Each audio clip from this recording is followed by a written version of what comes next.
Halo sahabat Pelita Sehat, kembali lagi di serial edukasi bersama Klinik Pelita Sehat, klinik terfavorit keluarga kita. Nah, di serial edukasi kali ini, kita akan membahas lebih lanjut tentang tuberkulosis. Nah, sebelumnya, Pelita Sehat udah bikin loh video tuberkulosis yang part 1. Kalau sahabat Pelita Sehat belum nonton, yuk bisa diklik di sini nih videonya. Nah, kali ini kita akan membahas lebih lanjut mengenai pemeriksaan untuk diagnosis tuberkulosis dan juga pengobatan tuberkulosis. Yuk kita simak bersama saya, Kak Jane.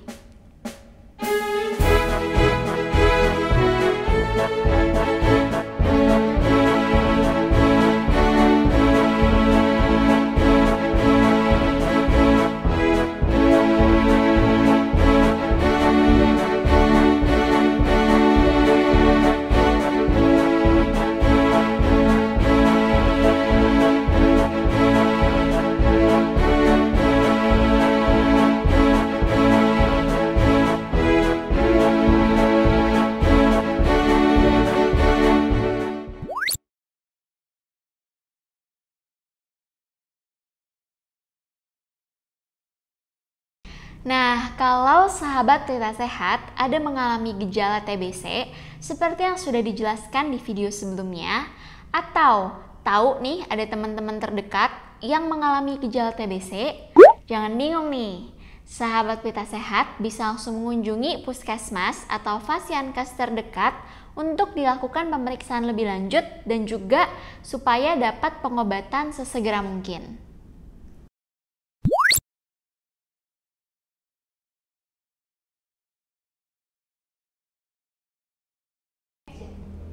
Nah, untuk pemeriksaan TBC sendiri itu sampai sekarang memang ada beberapa pilihan. Tapi yang menjadi pilihan utama itu tetap pemeriksaan sputum. Walaupun sekarang sudah ada metode terbaru yaitu tes cepat molekuler ya atau TCM. Jadi, tes cepat molekuler ini bisa mendeteksi tuberkulosis pada pasien dan juga mengetahui jika Mycobacterium tuberculosisnya itu sudah mengalami resistensi terhadap beberapa obat. Keunggulannya juga dari TCM ini, dia itu sangat cepat ya. Jadi hasilnya itu keluar dalam 100 menit, yaitu kurang dari 2 jam. Nah, kekurangannya adalah TCM ini kan menggunakan alat ya. Dan alatnya ini memang belum terdistribusi di seluruh bagian Indonesia. Jadi, bagi tempat-tempat di Indonesia yang belum memiliki akses untuk melakukan TCM, memang pilihannya adalah pemeriksaan sputum. Nah, pemeriksaan sputum ini dilakukan sewaktu dan pagi ya. Sewaktu maksudnya adalah ketika pasiennya mengunjungi puskesmas, dia itu mengumpulkan dahaknya, nanti ditaruh di suatu pot ya. Kemudian dia pulang, besok paginya dia mengeluarkan dahaknya lagi. Jadi sewaktu dan pagi. Nanti hasil dari sputumnya itu kembali dibawa ke puskesmas misalnya untuk dilakukan pemeriksaan lebih lanjut.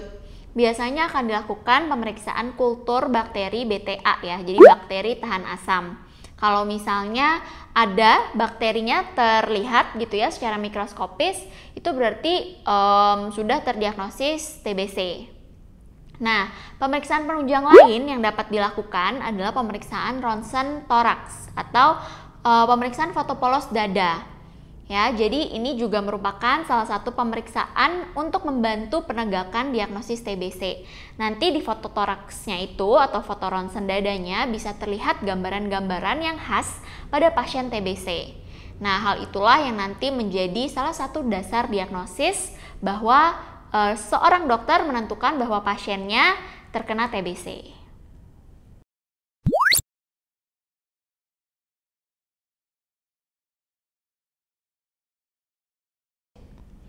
Nah, untuk pasien-pasien yang sudah positif terkena TBC atau sudah ditegakkan diagnosis TBC-nya, kita akan langsung berikan pengobatan.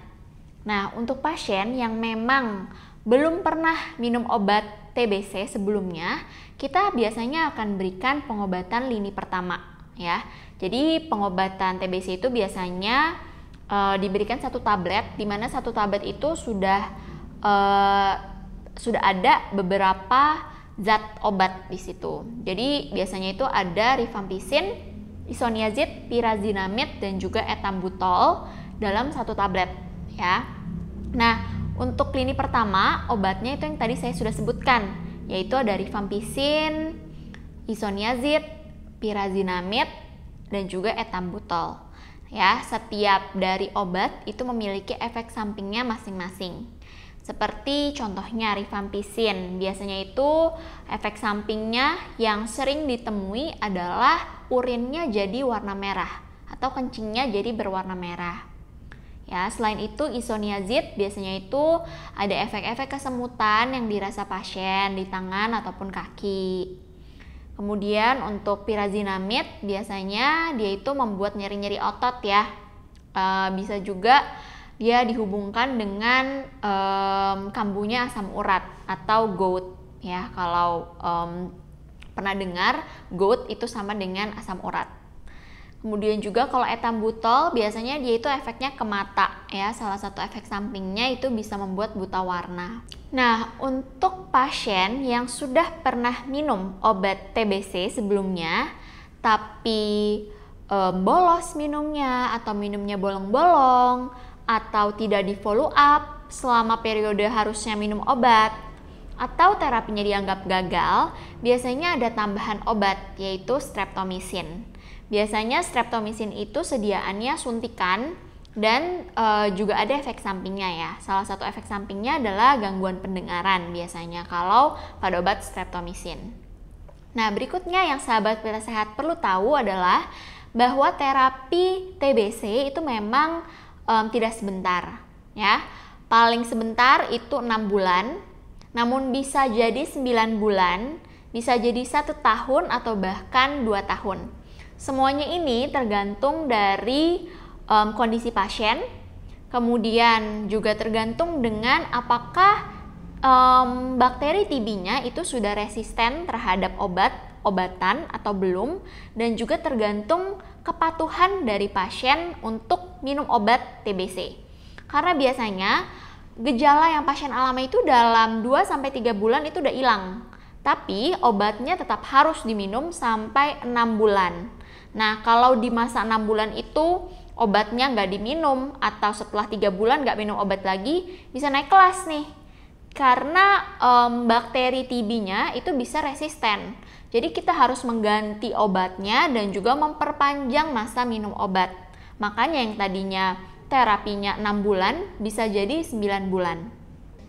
Jadi 9 bulan itu terdiri dari mengkonsumsi obat secara intensif selama 4 bulan, dilanjutkan dengan mengkonsumsi obat sebanyak 3 kali seminggu selama 5 bulan.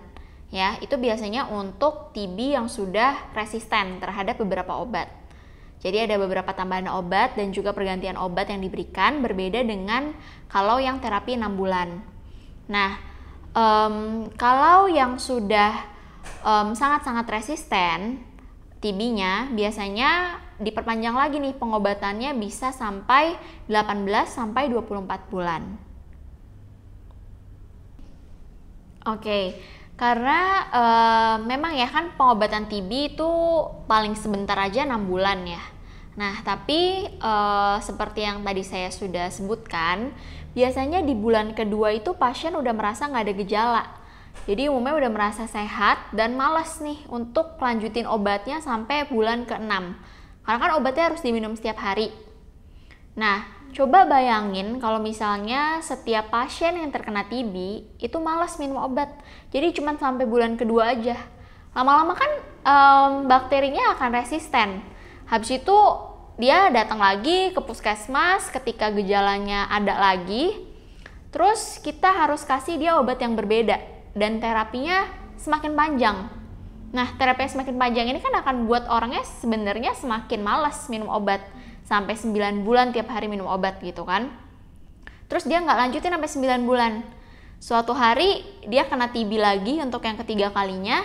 Terus makin resisten TB-nya, kita ganti lagi obatnya, kita panjangin lagi masa minum obatnya. Terus dia tetap bandel.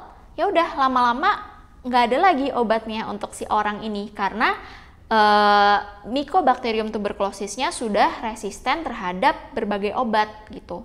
Nah, kasihan kan, jadi orang yang terkena TB yang udah resisten, padahal orang yang tertular ini baru pertama kali nih tertular, dia jadi udah langsung kena Mycobacterium tuberculosis yang level tinggi, yang udah nggak ada obatnya. Nah, kasihan tuh orang-orang yang seperti itu. Jadi usahakan kita harus menuntaskan minum obat kita, supaya kita juga sembuh dan tidak menularkan ke orang-orang sekitar kita. Nah, untuk sahabat-sahabat Pelita Sehat, pokoknya nggak usah malu, nggak usah takut untuk memeriksakan kondisi kesehatan sahabat Pelita Sehat semua ke puskesmas terdekat terkait gejala-gejala yang dialami yang mengarah ke TBC ya. Karena TBC ini sebenarnya bisa sembuh kok, asal kita patuh minum obatnya dan minum obatnya sampai tuntas. Pemerintah juga memiliki program bebas TBC loh, namanya adalah TOS TBC, yaitu temui dan obati TBC sampai tuntas. Jadi, mari kita sukseskan TOS TBC ini bersama-sama supaya Indonesia menjadi negara yang bebas dari penyakit TBC. Nah, sekarang sahabat Pelita Sehat sudah makin mengetahui dan memahami kan tentang tuberkulosis, tentang pengobatannya, dan juga apa yang harus dilakukan jika mengalami gejala-gejala tuberkulosis yang sudah dijelaskan. Oleh karena itu, jangan lupa untuk like, komen, dan share video ini, serta untuk subscribe ke channel YouTube Klinik Pelita Sehat dan aktifkan loncengnya supaya sahabat Pelita Sehat nggak ketinggalan video edukasi selanjutnya. Saya Kak Jane, sampai jumpa!